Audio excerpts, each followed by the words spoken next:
Matapos ang kanyang kampanya sa ginanap na 2026 Subic Bay International Triathlon o Summit nitong weekend, nakatuon na ngayon ang atensyon ni Cebuano triathlete Andrew Kim Remolino sa pagpapakondisyon para sa 2026 Asian Games ngayong September sa Japan.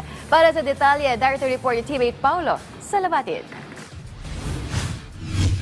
Sa sandala ng Cebuano triathlete na si Andrew Kim Remolino ang kanyang magandang momentum sa mga nakalipas sa kompetisyon upang makuha ang kinakailangang kondisyon bago sumabak sa magaganap na 2026 Asian Games ngayong Setyembre sa Japan. Isa na rito ang pagbubulsa ng kabuang 4 na medalya sa naganap na 2025 Southeast Asian Games, kabilang ang isang gintong medalya sa Mixed Relay Triathlon, tig-isang silver sa Mixed Relay Aquathlon at Men's Individual Triathlon at isang bronze sa Men's Relay Aquathlon.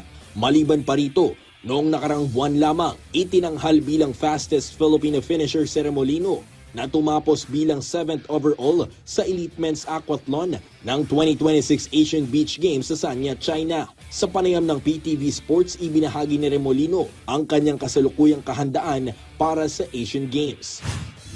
As of now, I guess it's around 50%.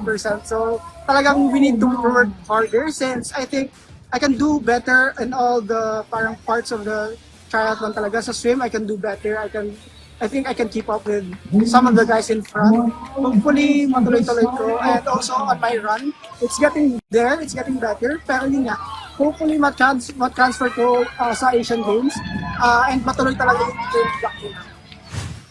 Matatanda ang nakitaan din ng presensya si Remolino sa katatapos ng 2026 Subic Bay International Triathlon nitong weekend, kung saan nagsilbi umano ito bilang kanyang maagang preparasyon para sa mga malalaking kompetisyon sa hinaharap. Hopefully a better performance next time since yun nga, I really need to do a base training ulit sa bike. Keep improving it.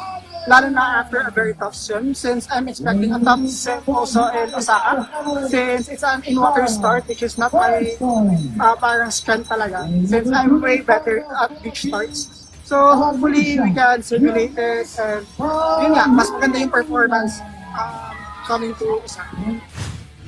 Sa ngayon may isang kumpirmadong international competition na pinaghahandaan si Remolino, gaya ng 2026 Asia Triathlon Cup sa Osaka Castle sa May 31. Paulo Salamatin para sa Atletang Pilipino, para sa Bagong Pilipinas.